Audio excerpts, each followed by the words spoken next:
Do one of those numbers. And I give him one of these, and we'll give him one of those, and we'll give him one of these. And then I'd kick her, sir.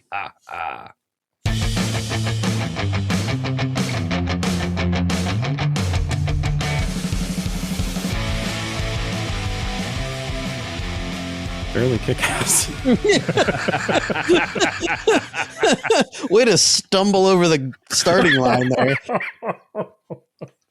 I didn't realize I was just handing you good luck with this, jackass. That was the falsest of false starts. The starting pistol went off twice. Let's do it over again. We'll go I thought we were doing the 5,000 meters. We were doing the 110 hurdles instead. Dude, don't even joke about that. I've been there, done that. Falling face first on it. Dude, I just cannonball over them, so they asked me to stop doing it. It's effective. Uh-huh. You don't get penalized outside of, the whole speed thing, I guess, but I would assume that the penalty would be that I don't get to do it anymore, and also that they make fun of me. But I'm used to the latter. In the first, I didn't want to do it in the first place. So here we go. Everybody wins. Yeah. You know who else won, gentlemen? And that is everyone who we liked from July of 2026. Which is quite a large number of people. Truly. Artists. Truly. Solos, groups, features. Yeah. It ran the gamut this month. Yeah. A little bit all over the place, but I mean, man, quite the list. Quite the hefty list. And somehow my top three ended up very similar in sound, at least. Maybe not in vibe in some cases, but in sound, absolutely. Mine definitely did not. I broke something. No, I feel like this month, if there's ever been a month that like I didn't realize was a vibes month for me, where it was like I want a certain type and style of music, this is that month. Yeah, well, I don't think that July 2026, I do not think it had my favorite album of the year so far. Agreed. 100% agreed. But I do think en masse, it was the best month of music so far in 2026. Interesting. I don't know if I necessarily expected that one way or the other, but that is an interesting take. Yeah. I personally, from what I listened to, like there was not really a lot that was blockbuster to my ear, at least. And again, that may have been just because that was just, maybe I was in a funk and didn't realize it. I don't know. Yeah, no, blockbuster, I don't know is the right word for it, because well, in some respects, I think we could go down that route. I don't know. Like when you think blockbuster, you think more Dan's wheelhouse here, like with the hits. Did you have a similar experience where July was gangbusters for you, or was it lackluster? The month of July bored me so much I can barely answer your question. Oh no, we've lost him. We've lost him to the charts. Fair enough. Was there a specific artist that had multiple releases like we've seen in the last several months, or was it just kind of a morass? I mean, Future was there. He wasn't, but he wasn't there. I mean, there wasn't a ton. Future was there, and it was all with a great exception. There, okay, we'll get there. Yeah, I'm weirdly excited about this for some reason. I don't know. Like, it was another weird thing for me about this month is I had no idea what to expect off of the chart. So, whatever it is, I'm stoked to hear more about it. Yeah, ditto. But of course, before we get there, we have to get there, as in through our top three album reviews. So, Jay, do you want to kick us off this month with your number three? Yeah, I'll do that. And I think all three of my picks are not going to be a surprise to anyone who has listened to this podcast before. Nice. I did listen to a ton of music, but what wound up being my top three, nothing was going to unseat it. So I'm going to start with Daughter from Hell, as released by Gracie Abrams. And it stands out for me because Gracie Abrams succeeds in one of contemporary pop's most difficult tasks. And that is making intimate, diary-like songwriting feel personal in a genre that's already crowded with hushed vocals, wounded relationships, painstaking self-analysis. Abrams lands somewhere between Taylor Swift's narrative instinct and Olivia Rodrigo's emotional volatility, but she's not imitating either one of them, at least not most of the time. There's a couple tracks on there that lean a little heavier to Taylor, and those aren't my favorite tracks on the disc. There's some fingerpick guitars, there's a lot of muted percussion, piano, but it's the contemplative setting that we've grown to accustomed to from Swift's folk pop records, while the production on things like Look at My Life supplied sharper rhythms and spiraling anxiety. There's an explosive momentum in there. Minibar is another great song that demonstrates her ability to turn an awkward night into a sequence of memorable details. Hit the Wall, Look at My Life are both like insecure but rhythmic enough energy to become catchy and like genuinely catchy. Her voice is quiet and keeps more inward than Rodrigo's, but that restraint gives her songs a feeling of overhearing thoughts that were never meant to be spoken aloud. So for me, in a field of artists that attempt the same sort of vulnerable pop, Gracie Abrams distinguishes herself through her cadence, her conversational phrasing, and an unusual ability to make emotional discomfort be even like a high level of melodic. Lyrically, this is her best work to date by a landslide. Like, it's not even close. Particularly songs like, I think the ones that hit me hardest were songs like Humming, which connects the destruction of childhood homes in the Pacific Palisades fires to a wider sense of general instability and disillusionment. And she has that range, and it's just super compelling when she writes about grief. And Daughter from Hell is her being equally concerned and committed to the ideas of family and memory and privilege, grief, mental spirals, and the uncomfortable distance between appearing successful and actually feeling whole. So while it places her stylistically between Swift and Rodrigo, her perspective is entirely hers. So the first thing I do want to say, and it's going to sound like it doesn't tie in at all, but I went to the movie theater this past Sunday to see Spider-Man, the current one, Far From Out Way, whatever it's called. Home is away from home. Home is away. Thank you. Home is where the web is. Yeah, that's what it is. And one of the trailers was for the upcoming movie, The End of Oak Street, which is coming out in the middle of about 2 weeks from where we sit here in August. And considering how shitty that trailer looks, I'm going to go on record and say that J.J. Abrams is the father from hell and not the other way around. Do not see that movie, listeners, or you, Dan, or you, Jay. You will be sad. Trust me. Secondly, with that out of the way, yeah, this album, it slapped. It absolutely slapped. It's more with less, which has kind of been like Gracie's MO from the very beginning. I remember listening to it, as probably most folks, my first experience with Gracie was the song I Love You, I'm Sorry. And just randomly came on the radio in the car, and it was, it was one of those where you hear it before you listen to it. It's like, oh, this is nice, this is pleasant. And then the lyrics and the very unique, again, more with less, but still the very subtle, nuanced way that she can deliver a powerful lyric powerfully without the kind of more traditional powerful vocals behind it. But yet still pack just as much of a wallop. And I was like, oh God, I'm kind of, taken aback a little bit by the songwriting in this song. Daughter from Hell did not miss a beat from that, peak songwriting and delivery whatsoever. It was a fabulous album. Yeah. Great choice. Thanks. To kick us off. It was one of my honorable mentions, which probably wouldn't surprise you just considering how glowing my review was of it. I would probably say it was number 4 of the month. I half expected you to say it was your number 3 also. I have wanted to change my number 3 on the fly to it. But, we have to be sincere and genuine here on the Fairly KickAss podcast.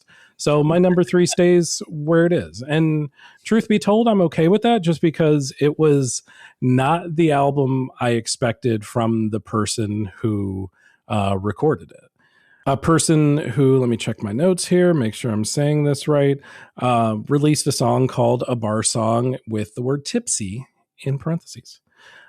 This ain't that at all. This ain't the Shaboozey you're used to. This ain't, let's go down Broadway, let's go down 2nd Avenue, let's hoot and holler, let's get a hot dog at the hot dog cart and hope we don't get E. coli. This is, and I'll call it an outlaw outlaw-ish country album. I'll explain more about that in a minute as I continue talking about the outlaw Sherry Lee and other Western tales. I did not have outlaw country record from Shaboozey on my bingo card whatsoever. I was immediately intrigued. Yes, most of this record sounds like Shaboozey doing outlaw country, not like an outlaw country album done by Shaboozey, if that distinction makes sense. It's really hard to divorce the sound from the dude who sampled Jaquan. It just is. But if you are able to see past that and able to kind of see it for what it is, then it's pretty damn entertaining and it's pretty damn enjoyable. It's a cool themed presence. There's not like heavy story in most of these tracks, but there is an overarching theme. Jamie Foxx is there for reasons that are as yet unknown. You have some other featured. One that I didn't expect to like at all and did was High Noon, which was the feature with Gunna, who did bring a really cool element to the track.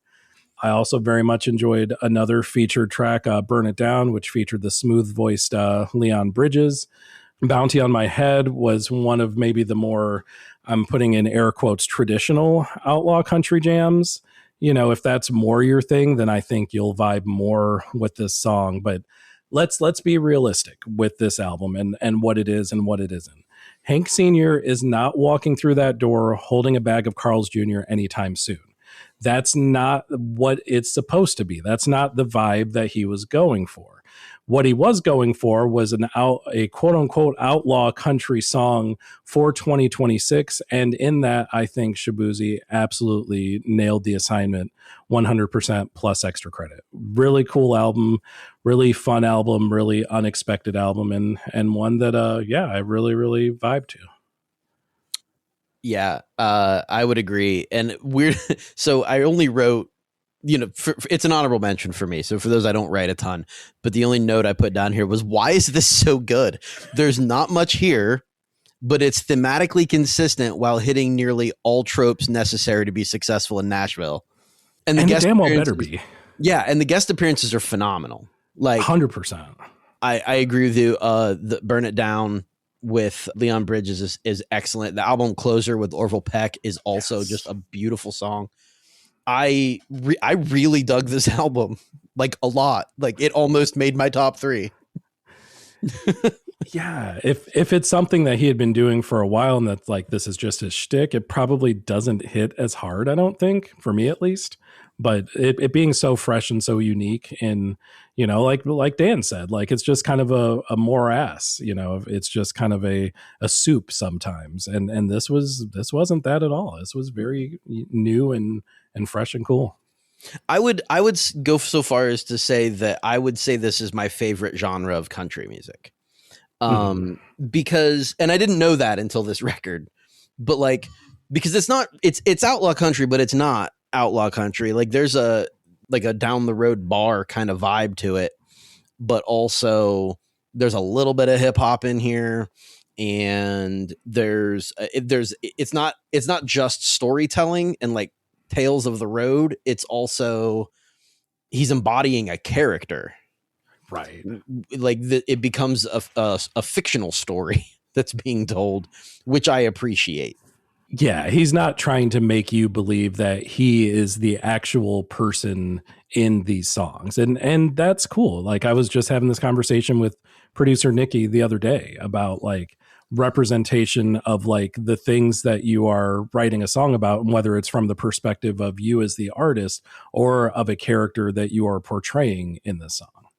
Right. Like it's the Coheed and Cambria of country music. Like you've written a story and you're following. That's a terrible analogy. I hope you saw me like catch myself as I was agreeing with you. It's like, yes, yeah, I know. I mean, I see what you're saying. I don't disagree with it. It didn't process at first. It was still a dumb thing to say, and I regret it immediately. I mean, at the very least, I'd like to see more from the Shabuzi verse, if that's what we're calling it. Yeah, I think it was cool. He turned. I mean, for lack of a better comparison, he made Django Unchained, but for the outlaw country crowd. Like this could have been a really good. Like the music on this would have been a perfect score for that movie. Oh, I'm kind of sad now that you say that because I feel like this would be such a great score. Make it happen, Shabuzi. I know you're listening to the podcast. I know you're hanging out just down the road here. Like, make the movie. Make it happen. We'll watch it. We'll review it. Yeah, we will. On P. Speaking of reviewing things, Jay, give us your review of your number 2 album of the month. It's another one that should be no surprise. My second favorite album for July 2026 is Frozen Charlotte by Jack White. This album captures Jack in the middle of it feels unfair to say it, but I wrote it, so I'm going to use the words. A remarkable late career resurgence.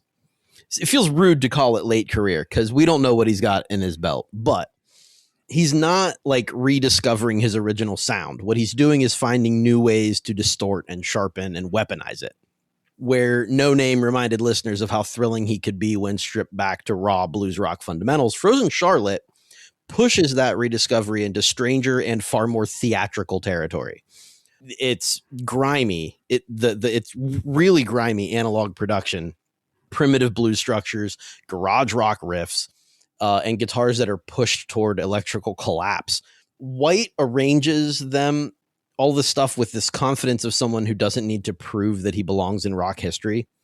I'll start off by talking about G.O.D. and the Broken Ribs, which turns the Genesis story into a swaggering tent revival sermon, complete with marching drums, biblical proclamations, and guitar tones that shift from a heavy chug to an almost theremin-like howl.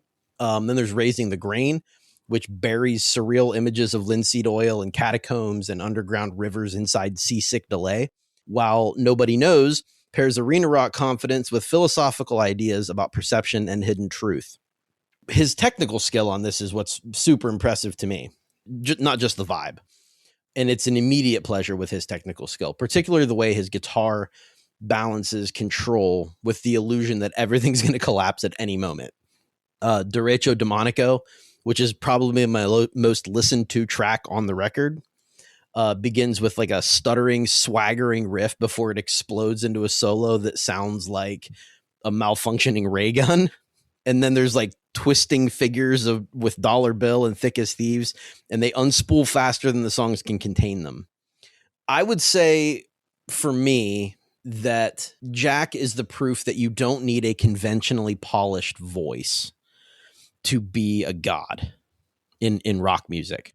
Frozen Charlotte succeeds because his virtuosity is never respectable and it is never carefully preserved. He remains unruly, funny, menacing, and fully alive, which is why I marked this as my second place record for July of 2026.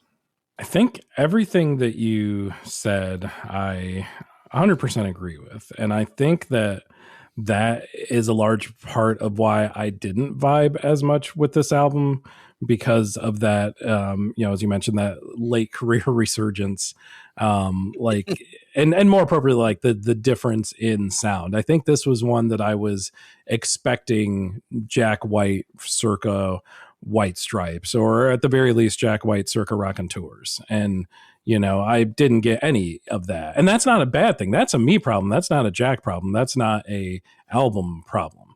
It's one that I think that I want to revisit with a different vibe than I had throughout the month of July, especially, with the glowing review that you gave it. It certainly is worth it for me to revisit it. But yeah, I do wonder if it's just, something that I do pick up on a little bit more and do vibe with a little bit more on the next listen through. Yeah, I think like for me, it grabbed me right away on the record, like the twisted carnival shouter at the beginning of the record with just the chugging jung jung, and they said, "Welcome to the end of the world." Like I was in like right now. Nice. Yeah, I definitely need to, as prolific of an artist as he's been, obviously throughout his career, like I'm, even as I was listening to it, I could tell in the back of my mind, it's like, this isn't bad. It's just not hitting me, and I don't know why. So I'm glad that it hit for you, though. It really did. Nice, dude. Like in a big way. Did your number 2 hit you hard too? It did, in a perhaps different but still similarly hard way to the Jack White album. It was an album that was involved with a lot of speaking out against topics such as misogyny, the treatment of immigrants, and even the president. If you think that description sounds a bit like maybe like a Joan Baez, then you wouldn't be surprised to see a cover of De Colores on this album, a song that Joan herself had also covered. However, you might be a tad more surprised to hear Joan herself as a featured artist on this album, contributing to another cover, Woody Guthrie's 1948 jam, Deportee, Plane Wreck at Los Gatos. Those two covers make up a variety of other covers and just really great songs on the latest release from Margot Price, being Days of Unrest. It's written on the tin what this album is about. This is a protest album full of great protest songs and very poignant and very current, very, prescient, I guess, protest songs as we sit here. Interestingly, songs obviously that had been written many, many, many moons prior to now. And typically I don't really review, at least from a top 3 perspective, an album that is, primarily or mostly covers. But considering how well these covers work and considering how well each of these songs fits in to our current landscape in so many different ways, it felt like all of these could have been written by Margot a week or two ago. And I'd be like, yeah, of course, that fits, that tracks, that absolutely makes sense. She's been doing it at a high level with a lot of volume, and I didn't realize how much volume until I looked into it after listening to this album. She's put out 7 studio albums, including Days of Unrest, since 2016. Not quite King Gizzard levels of output, but 7 albums in 10 years is a lot. It's something that, like I said, in terms of the songs themselves, the curation, the choice of songs is, to me, every bit as important and impressive as the actual performances themselves. Very cool to see. Not cool necessarily. None of these are like happy songs. None of this is a good thing. But at least impressive to see that, someone could take these very important songs from history, from the time that they were written, from the state of things that they were written about, and still be able to utilize them and make them relevant, in some cases 80 years later, and sounding absolutely pristine every step of the way. Really, really great album. Yeah, really, really great album. I have 2 comments to make. One, Please. is it is a sad state of affairs that it didn't take much twisting of anything to make those songs relevant. True. Very sad. So that sucks. Mm-hmm. But I didn't listen to this record. And the reason I didn't listen to it is because in a rare fit of, I don't even know what, I did some pre-research before pulling it up and saw that it was a cover album. So I didn't listen to it, which is a miss on my part because I, like, as you pointed out, like I don't, samesies, I don't tend to do cover albums as much as, I want to hear original music, but I had seen that it was mostly cover songs and gave it a miss. So I've written it down to go back to because, yeah, I definitely should have listened to it. I just didn't. I loved her last album. Yeah, no, I'm 100% with you on that. Like I went back and forth. I'm almost, even today, I was like, maybe I'll take it off. Maybe I'll put on Daughter from Hell. There are a couple other albums that, maybe fit into that short list. But I kept it just because of that, because it was so impactful as a covers album. I was like, yeah, I think it probably belongs in the slot where it's at. Yeah, I'm glad you did. Yeah, man. Solid listen. I'm excited to hear what you think when you do listen to it too. I will. I will let you know. Maybe just in a couple days when we see each other in person. We are. That's right. Yeah. Well, obviously, I haven't forgotten that. The listeners have forgotten because we never told them. Right. We're having a little FKA retreat for a super secret project that we will not be disclosing any information about at this time. Though there has been an allusion dropped to it this very episode. There has indeed. And if any of you reach out to us, like we'll tell you how at the end of the episode and let us know what exactly that is, that illusion was, you're not going to get anything. We're not going to tell you anything more, but we'll be like, oh, thank you for that email, which would be the first email we've ever gotten from a listener in 6 years. We'll give you a crisp high five when Yes. next we meet. I dig it.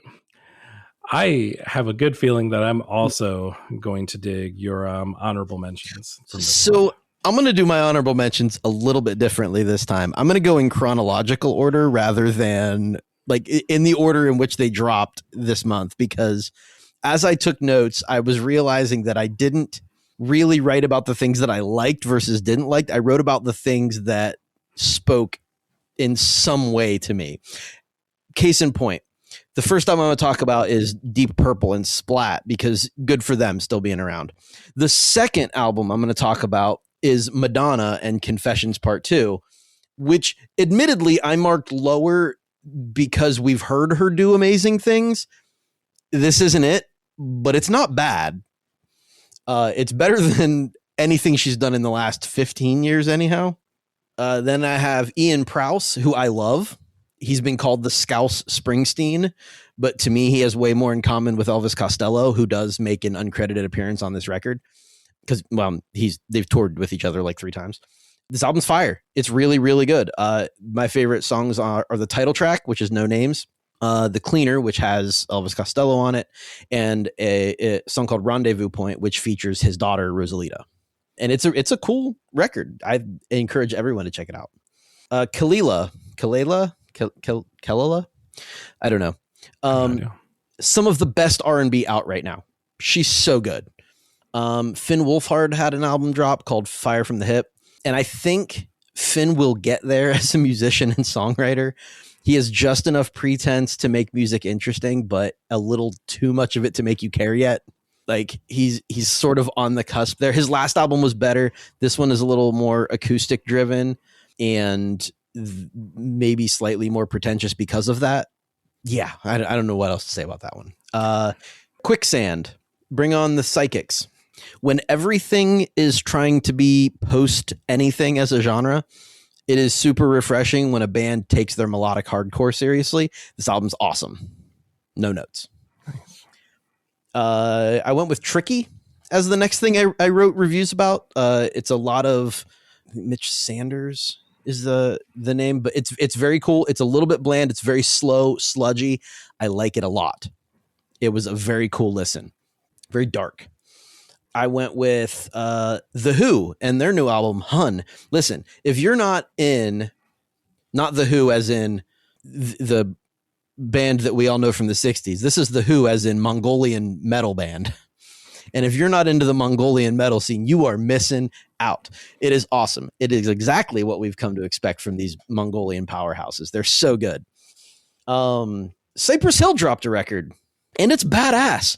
It is entirely in Espanol, and it is their best work since Black Sunday. It even includes an homage to the opening track on that record, which is I Want to Get High. But on the new album, which is called Dos Bendiga, it's Yo Quiero Fumar. Hell yeah. Yeah. Then there's, let's see, Baby Queen and I Hope You Don't Remember Me. Very cool. Attitude for days. She's a trip. Nick Hakim, I didn't expect to like this record. Unexpectedly cool, like a modern day Maxwell. The songs are really cool, but they never really go anywhere. The production is minimal, which works for it, but I kept looking for something either vocally or musically. Zan/Cody, Beautiful and Damned. These gents are exactly what loud rock should be. You already heard what I wrote about Shabuzi. Lucia and the Best Boys with album Picking Petals. Florence Has Some Competition. This record is beautiful. A band called Fuming Mouth has an album called The Ringing Bell, and I just wrote hardcore and aggressive, but it's a little one note. And then finally, I want to talk about The Strokes and Reality Awaits, because what the actual shit was that? I feel like the songs are decently good. Julian's voice would be as captivating as ever if he hadn't riddled it so obviously and unnecessarily with auto-tune, like through the entire record. And I don't understand. It takes you out of it completely. It was wild. It was like I was just looking through Spotify, like certainly this is like a T-Pain collab, right? That's why it sounds like this. It's so weird. Yeah. I figured it just wasn't an album for me. I hadn't been up to date with some of their more recent material, so I thought maybe that was just their current sound. But yeah, I also did not like it. It's fine to experiment. I have no problem with it, but I think it's almost a joke because famously he slides in and out of notes. That's part of his like chic. That's part of his cool, is he's like diving all over the place, right? He's fluid with his voice and it works for him. He's really good at it. He's never out of tune, just sort of sliding. And this really just put into stark relief just how much that sliding is not typical in pop music, because he was pulled all over the place by autotune. I don't know if it was intentional, but it felt like it. That was a wild listen. Yeah, I will probably listen to it again because I didn't really get a chance to dive into any of the lyrical content or any of that. And I do like The Strokes, so I will probably give it another go, but it was weird.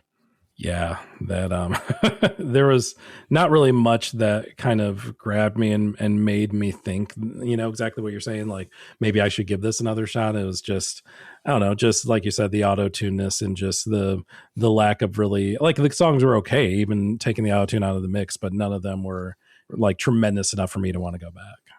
Fair. How about you? So I do want to say that I've said this sentence before on the podcast, and I've meant it every time I've said it. I'm going to say it again. I mean it this time as well.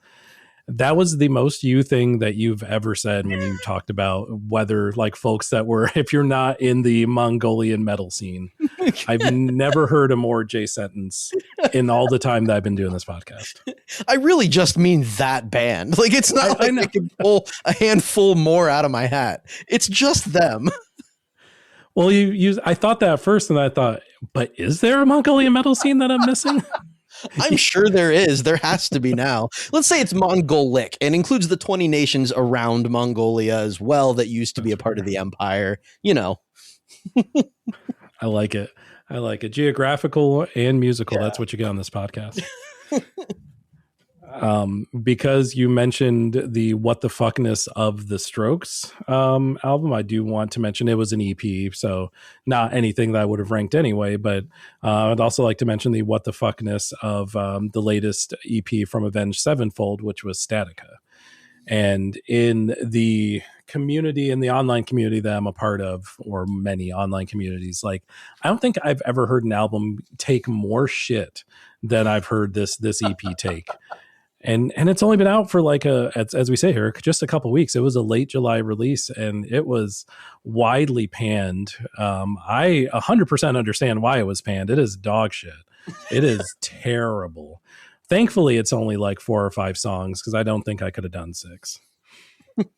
To also piggyback off of what you said about Madonna, and I know it's a different artist with a different vibe, but I am going to lump in also the Charlie XCX release Music Fashion Film. 2 albums that I expected to get up and throw ass when they came on. Especially Confessions 2 being the sequel to the very ass-throwable Confessions on a Dance Floor from 20 years ago. Jesus. But yeah, these were just so tame. They were just kind of there. They just existed. They weren't bad, but they weren't as upbeat and danceable as I had expected and wanted them to be. one that was like, I like Rick Ross. I'm just going to put it out there. I like Ricky Rose. I like the Teflon Don. It's whatever. I wouldn't say he's a good rapper. I would say he's an entertaining rapper, but I would say that his latest Set in Stone was a good Rick Ross album. You mentioned the old guys in Deep Purple. I will mention the old guys in Tesla, who came out with the album Homage. They're a million, and it shows, but they still sound really good. This was a solid album. Yeah, it was a good record. It was, truly it was. Thanks to you, Jay, I did, and just because I know that you, I'm not going to say this, actually. I'm going to eat my words and save this in case this ends up coming up in a few minutes. I guarantee it. You're right. I figured. and you're right, too, for what it's worth. Let's see. Gracie Abrams, you already talked about. Finn Wolfhard, you already talked about. Sienna Spyro, I hope I'm pronouncing that last name right. I feel like when Sienna's next album comes out, there will be no doubt about how to pronounce her last name. She, at this point, like the best comparison would be Lana Del Rey, but I feel like Sienna, with her vibe, with her feel, the album, by the way, is called Visitor.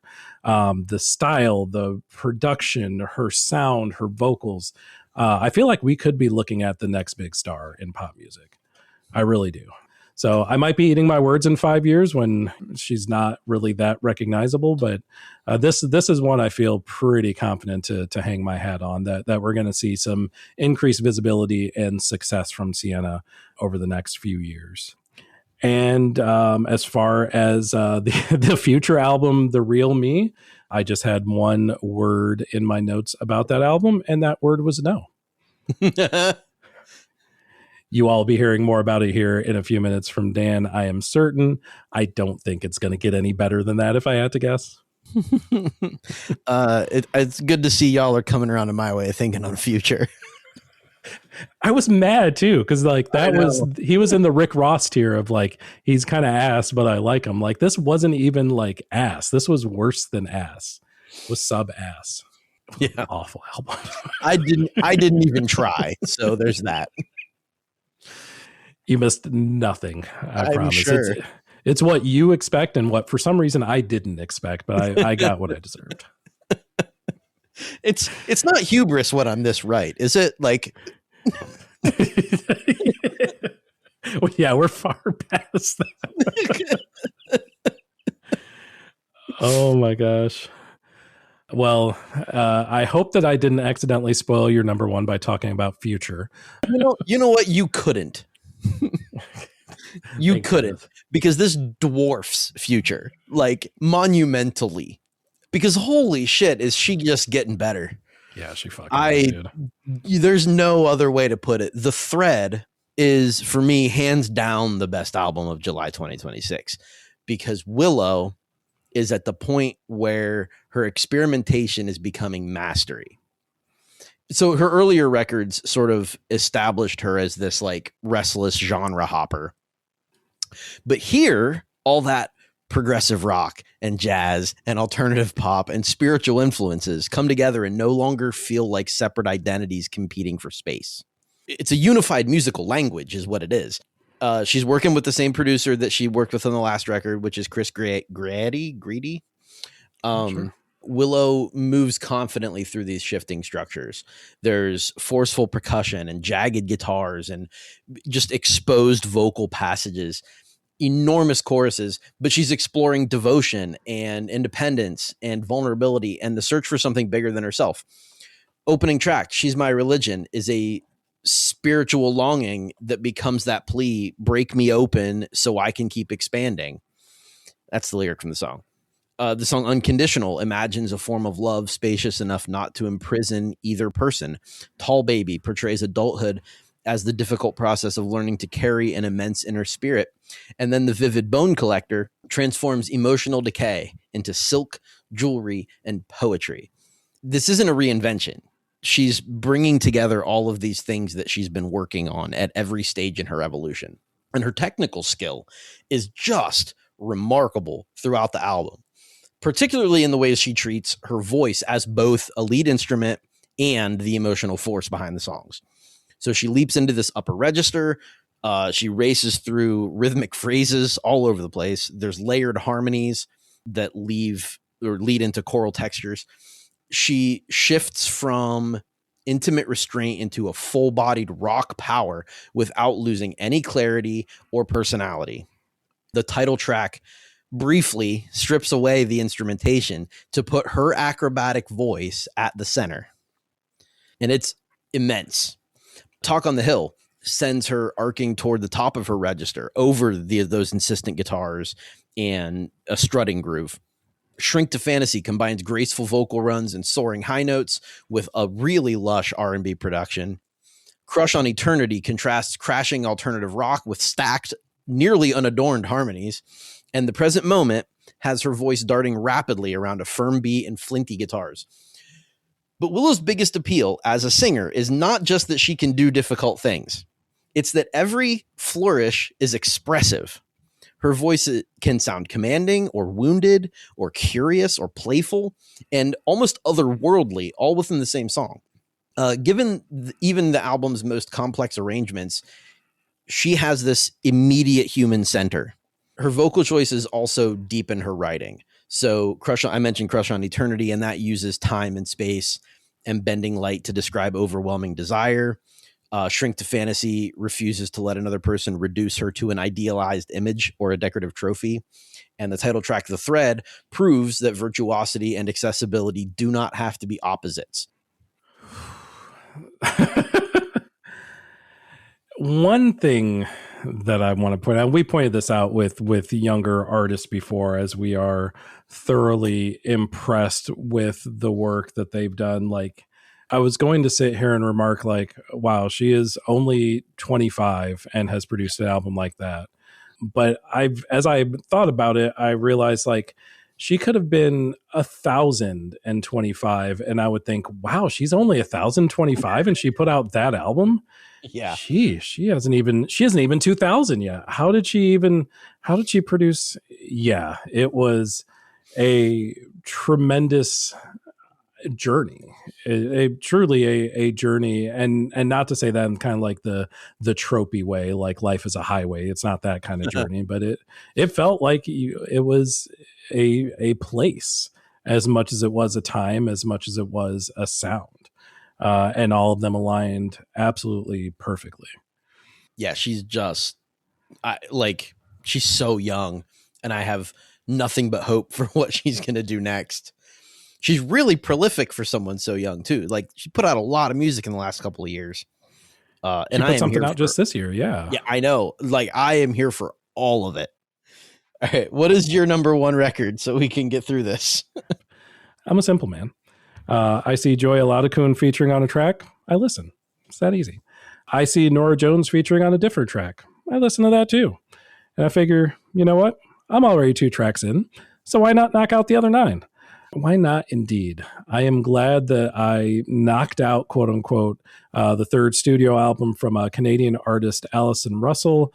It was called In the Hour of Chaos, and it was absolutely stunning.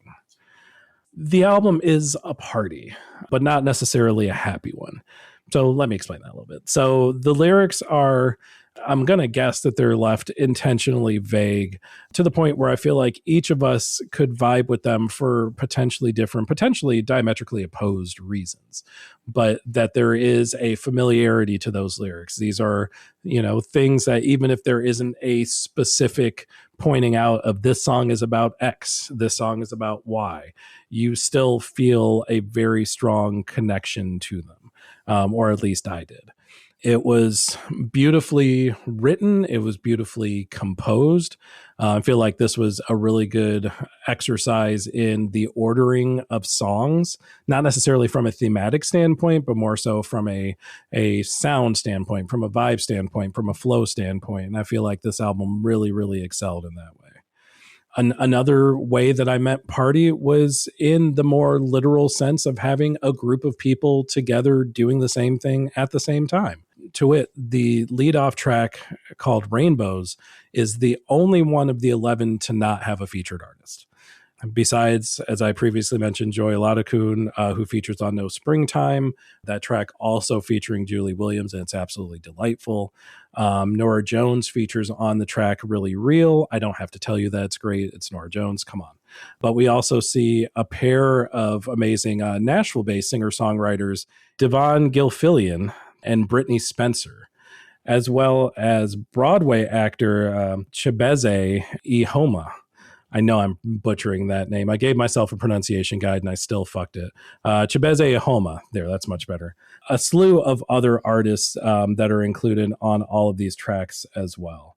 This album was just rife with accessibility, with vulnerability, with beautiful vocals for days from just the laundry list of people involved. All of that in equal doses. It is definitely going to go into the rotation for those gloomy days to be somewhat of an upbeat pick-me-up and somewhat of a reminder and kind of a reflection point of some of the topics as vague as they may be that are encased therein. So I wrote down, because I have not listened to the Allison Russell record, so I need to go back and do that, and I wrote it down. But now I just want to go listen to the soundtrack to Hadestown because you mentioned Chibeze. Yes. Yeah. It's everything I found about him. And shame on me. I should have just mentioned just Broadway actor of some renown. Yeah, he was in fucking Hadestown. He was Orpheus. Yep. I think so. Maybe? I don't know. I don't know any characters. I don't see plays, but assume that he was an important character. If his singing in the show is anywhere near as good as his singing on this album, then yeah, go see him. Shout out Orpheus, and shout out Dan as well for for having to slog through some of Future with me. I'm so sorry that you had to endure that, but that's not the whole list that you're going to talk about. Thank goodness. No, how much did I slog through? A little less than half, because he's really good at like doing the Drake thing where he puts out a record with a bunch of tracks on it. Yeah, it's too many tracks. I guess that's why it's a 22 song album. It is what it is. Less than ideal. I guess hit us with. I know you got some honorable mentions at the top and the bottom, so. Yeah, I guess go ahead and start with the toppiest part of your list. Not the toppest, but the topper. Yeah, no, I'll give it a quick honorable mention. Niall Horan and Taste So Good. And I know how it's going to sound when I say this, and it's not supposed to be meant in a negative way.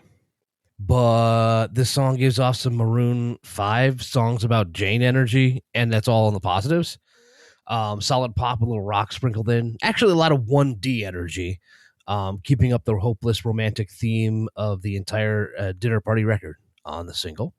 From that very first drum hit, I feel like, yeah, this is like the good, if you know, the best parts of Maroon 5. I don't know that much of it is good, but yeah, Songs About Jane, I feel like is a really apt comparison to that song.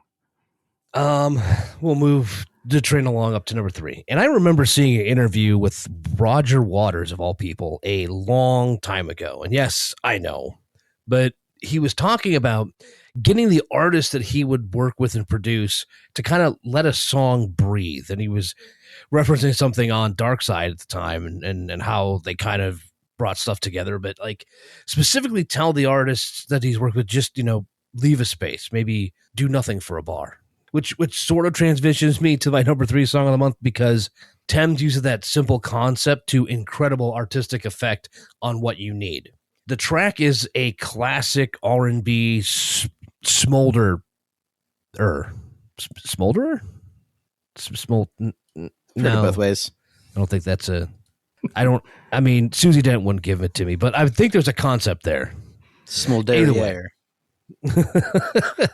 You can picture what I mean just by saying with the description. But Thames weaves these small holes into the track, like spreading out her emotional vocal delivery just enough. And it creates this feeling of not emptiness, but gradual deceleration, kind of taking away of energy little by little to work within the concept of the song, which is that of finally deciding to walk away from a toxic relationship that has long ago run its course. It's just kind of playing with the feeling and of the momentum of the track. And then it's done in a masterful way, forcing feelings of restraint as she emotionally and musically pulls back. I mean, we're not talking like massive holes in the track, but if you listen a couple of times, you may get lost in the artificial time warp wrapped up in a charged and raw vocal delivery. Yeah, I feel like, we had a very solid year of like R&B of a similar style last year. I would say 2025 was hype. I would say that's been largely missing so far in 2026. So I'm very, very happy to see a track like this. The one thing that jumped out to me the most was the line, "Your love is like an endless sea, it won't lead me to anywhere," is just beautiful, beautiful songwriting and beautiful delivery too. Yeah, this is one that sadly doesn't fit as well as it might have 12 months ago, but I'm still very much here for it. Right, like you said, it was I didn't realize it was the R&B feel that I really wanted this month. I really needed this month. For sure, yeah. Right on. What else you got up at the top? I guess your number 2. Well, number 2 on the old Countdown Medicine show takes us to another, a throwback of a different type this time, though. Instead of going with Thames to back to the more loose days of R&B, let's go back to the early aughts and the sounds of sultry Beyonce with Morning Dew, Donk. I was expecting, look, I didn't know the history of the track, so I was expecting something when I saw a song subtitled Donk.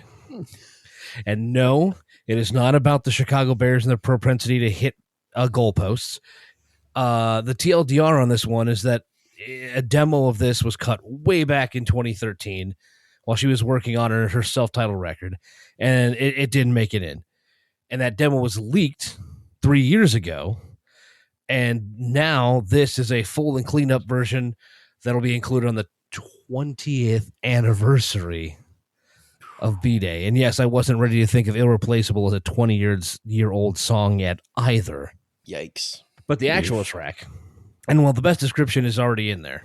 It's a perfect throwback to the sounds of 2013 and a little earlier Beyonce. It is buttery smooth R&B and soul and just envelops you in a more mature sound. Beyonce and Pharrell put together this grown-up sound and feel without taking anything too far, too over the top. Just simple and effective beats with enough flourishes to keep this one memorable. And I can probably sum up most of the middle to the bottom of the rankings this month by saying a few things about The Real Me, that 10th studio album from Future. So much like Mixtape Pluto, the record doesn't feature any features, which is weird for one of music's most prolific collaborators. That doesn't make any sense. He's done 2 collab full on records in the last couple of years. I feel like it may say something about him that he is on everybody else's record, but nobody's on his. Oh, no. That's so sad. And deserved, maybe? Go ahead. Continue, Dan. No, I was just trying to say, no, we want you to come to the party, but we don't want to come to your party. Exactly. Oh, just like college all over again. In the pre-promotion for this album, one would not be incorrect for thinking that Future was actually heading in a bit of a different direction on this one. Like, he might have been trying something different and deliver something more introspective and maybe a little deeper. But what we actually got was far closer to the familiar and the expected, which is why I would put Konnichiwa on 1, 2 and highlight them as the dishonorable mentions, because they were the absolute middle of the record as far as I was concerned. They basically sound like the same song with so little change to the production on the tracks. They would just they just ran together. Maybe I just put them in the playlist different and they were like at one end of the album, the other, so you don't notice how similar they are. But on my playlist, they blurred together into the same song. Yeah, I don't disagree. I think that maybe for my money, Konnichiwa was, and I guess for your money too, was the best track on this album. But that's that's like saying, I don't know, I don't have a good enough shit analogy for this album to really give you guys one. So if I go by raw numbers, I apparently actually liked California Girls because I have it like 4 or 5 points ahead of almost everything else. That's true. Yeah. Now, why, if you were to put me on the spot, I can't remember off the top of my head, which must tell you exactly how memorable it was. Just a vibe in the moment. You're like, it must have done right. It must have done something, tickled my brain at one point at the time that I was listening to it. Like it worked for Katy Perry, maybe it works for Future, like that kind of feeling. Yeah, that song came on the moment you pulled the perfect fry out of the bucket. It was like this long. A dream. That's what did it. There it was. But saying all of that also helps out me to get through song number 15 because that would be what I guess would be the worst song on the Real Me, or at least the worst charting song on the Real Me, Tank Top Pluto, which is likely to say that it fine, probably a little better than fine to a Future fan, but like there's just a lot of buzz on like everything on the track. Like the auto tune is turned up to distortion, the bass is turned up to distortion, the synth is turned up to distortion. It just kind of blurs into an auditory sludge. And I say it's here because I guess it was the worst of the 22 songs on the album, because I think the whole thing did chart, but not on the top 40, just in the top 100. But I will also give it credit for having some of the most energy on the album, for what that's worth, and having that heavy hitter feeling to the beat. But I'll admit that if I give it like 2 weeks and then I re-listen to the album and re-rank the tracks, there's a good chance this won't be at the bottom.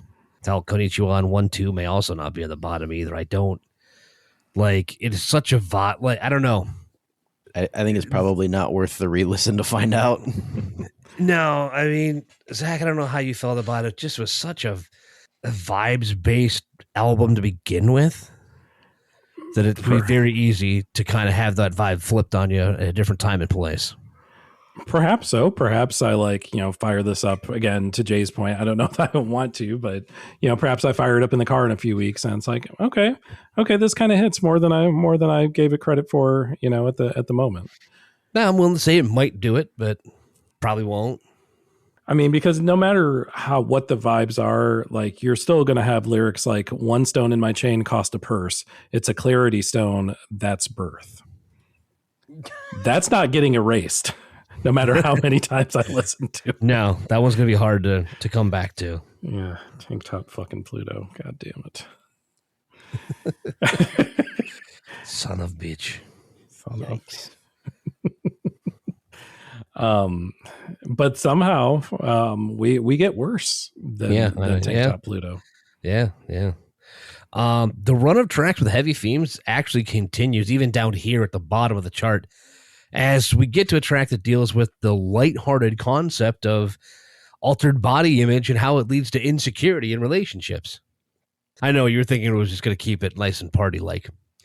But that's also not how I initially interpreted the lyrics. So, because on my first listen of Somber's My Body Isn't Ready, I actually thought it was someone explaining how they were not in a spot to fully commit to someone, and that they do really like that, but they're explaining how they just don't feel ready for something that intimate. And I mean, both concepts work. With insecurity, they're just coming from different angles. And honestly, you know what? Commendable either way. What isn't, though, is that a worthy message is wrapped up in such a bland and milquetoast package that it can't hit you in the fields. It is coming at you just so slow. It is a Kevin Nash punch of a ballad that just lands with no level of force, but you're kind of poked with a throw pillow emotionally instead of feeling it. And I level this criticism knowing that it's probably the exact tone for many others to receive the message and meaning, and I may have just been having a normal stone-hearted kind of day when I listened to it. I will admit that. It also might remind me a little too much of Conor Gray's Vodka Cranberry, which covers the opposite end of the relationship story arc, but managed to make a ballad out of it that was a little more impactful. However, the potential to deliver an anthemic ballad is not really delivered on by Somber, and instead just contributed to the overall malaise that was July on the charts. The music video, I will say, is more meaningful and perhaps a little bit stronger of a message with the song, with the content of the song than the song, for lack of a better term.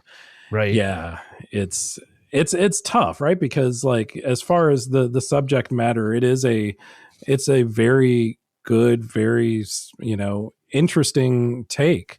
It's a very interesting message, and it's a very good message. But like you said, the packaging and the delivery just audibly it does leave a bit to be desired. I admittedly don't hate the song. Like I like this track. I've liked a few of Somber's pieces. I don't know that this one crawls toward the top of their list, but I don't hate it. Yeah, I'll agree with that. Yeah. Like the lyrics are far better to me than the song, but I don't hate the song at all. Yeah, it's fine. It's perfectly fine. All right, so we've agreed we're bumping all of future songs down to the worst songs of the month and giving that one the honorable mention.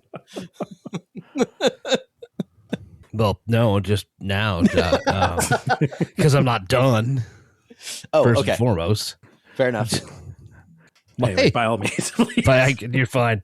And the lack of ability to transition from that kind of tells you exactly where we're at. Because like that whole concept of a malaise really is the perfect transition to song number 17, the bottom of a shallow month in many ways. But when I was doing my listen through, I actually didn't make many notes, which is unusual. Like I usually like to at least write a sentence that summarizes my initial thoughts on each song so that I have a starting point to come back to should any track make it into the top of the bottom three and I got completely lost when I go back to write. And I really didn't this month, except for like one or two tracks, which says quite a bit about most of this month's offerings. But I did write something for Benson Boone's The Time of My Life, and that was, OMG, I nodded off twice during the first listen of this. To be fair, it was before the big anthemic end of the song, where Boone swells to a now nearly signature yelly emoting, the final crescendo of his singles. But that also then tells you how empty the first 2/3 of the song come off. And in saying that, I do completely understand the levels that Boone is working with, and I respect the idea of crowing about all these personal accomplishments in a drone before selling it in the chorus that it's an act and it's a show and he can't truly mean it because you're not here with him. He'll get over you. He knows he will. He'll pretend his ship's not sinking, that he is here to be the king of wishful thinking. So I get the effect he's going for. But Boone found the most generic construction to build that concept upon. An acoustic guitar that slowly layers in the rest of the band one at a time, a slow ride to the bridge, and then again being shrieked at with the backing of a choir. But ultimately, I'm forced to make the admission that overall, I mean, I guess this isn't a bad song. None of the tracks I've been talking about this month have really been bad songs. And instead, just a series of generic or uninteresting or at worst boring songs. With the few exceptions at the top, July just brought a glut of samesies to the chart, which I know has been a bit of a theme this year, but it makes it especially frustrating now. Like it's summer. It's not supposed to be this way.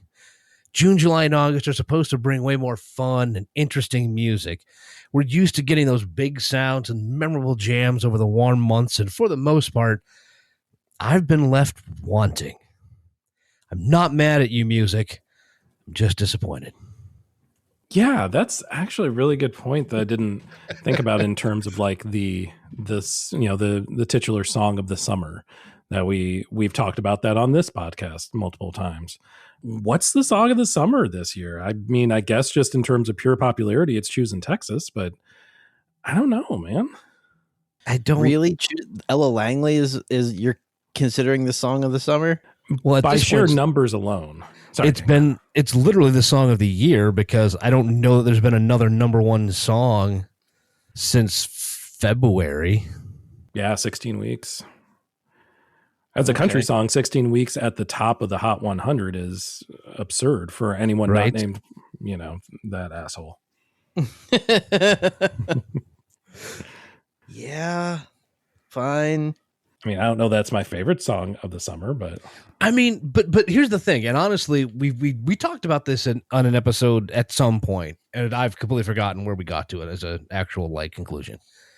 But I don't know that we've had a summer that's been this much of a downer for hit songs since 2020, and I'm gonna call extenuating circumstances for that particular summer.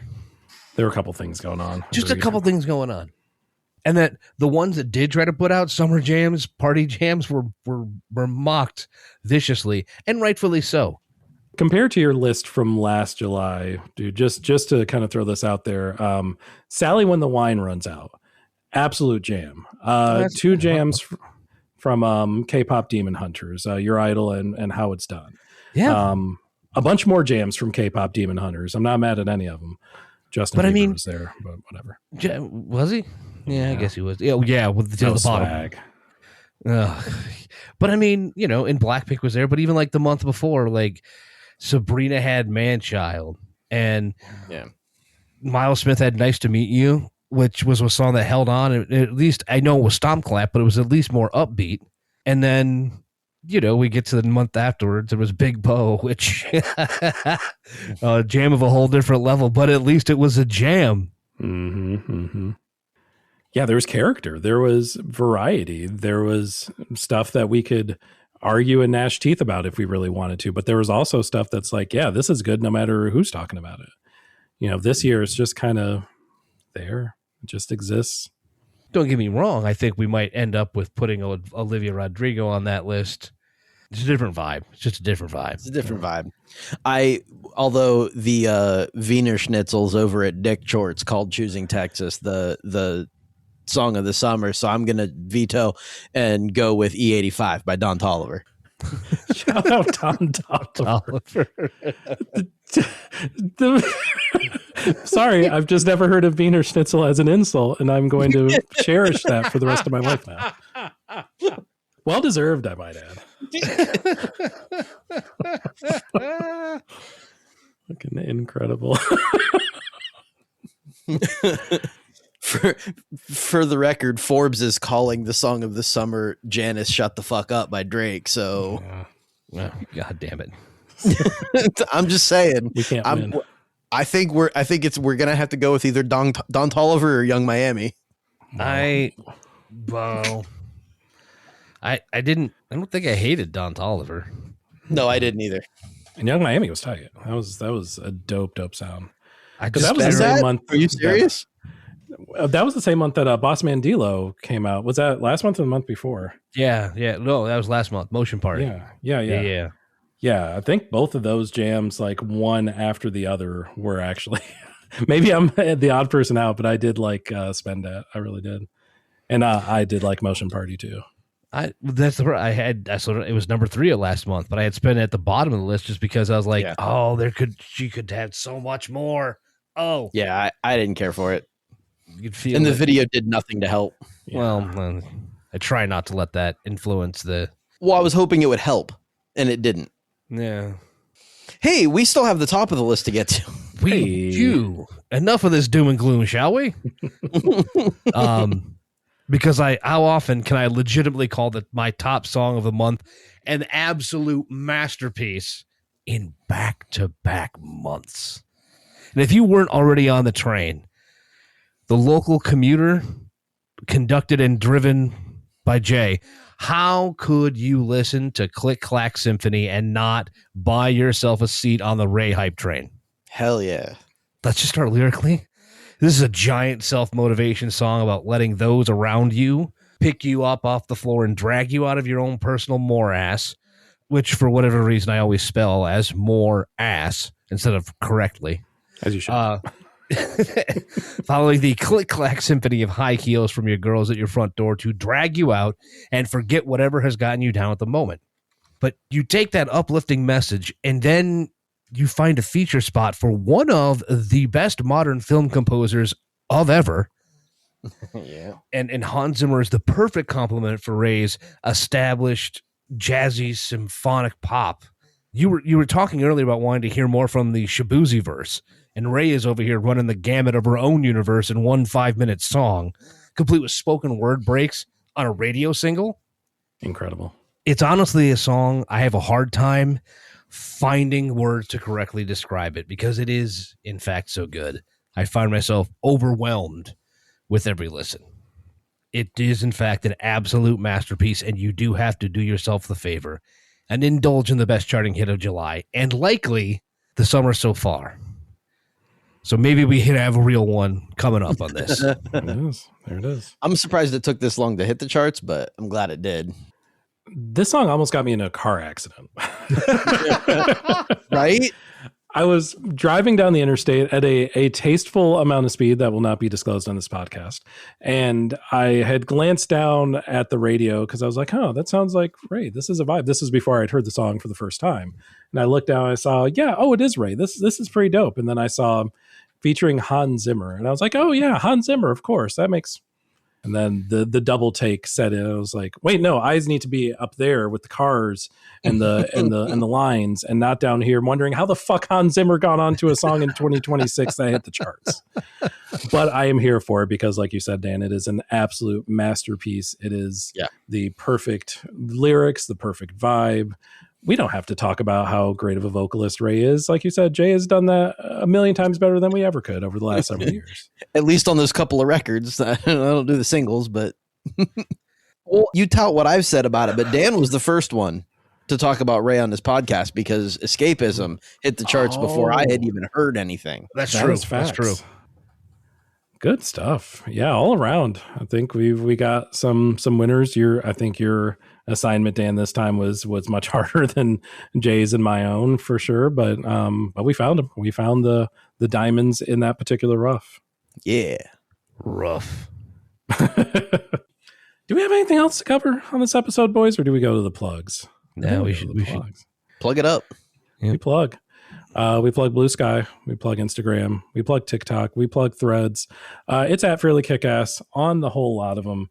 Send us messages there, whatever the kids do on the socials. I admittedly am not on social media at all, so you could tell me anything. You could say, oh, you just send them an old ding dong, and I'd be like, yeah, sure, let's do it. That sounds great. And then I'd understand the implications of what I said. That's the next app is Doorbell. You send them a ding dong. I'm surprised it hasn't happened yet. Truly. We should put a pin in that. Next month.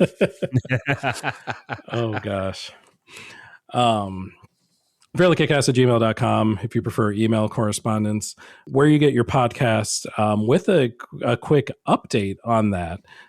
We did recently get on board with a few podcast providers that we're not on at all or we're not fully on.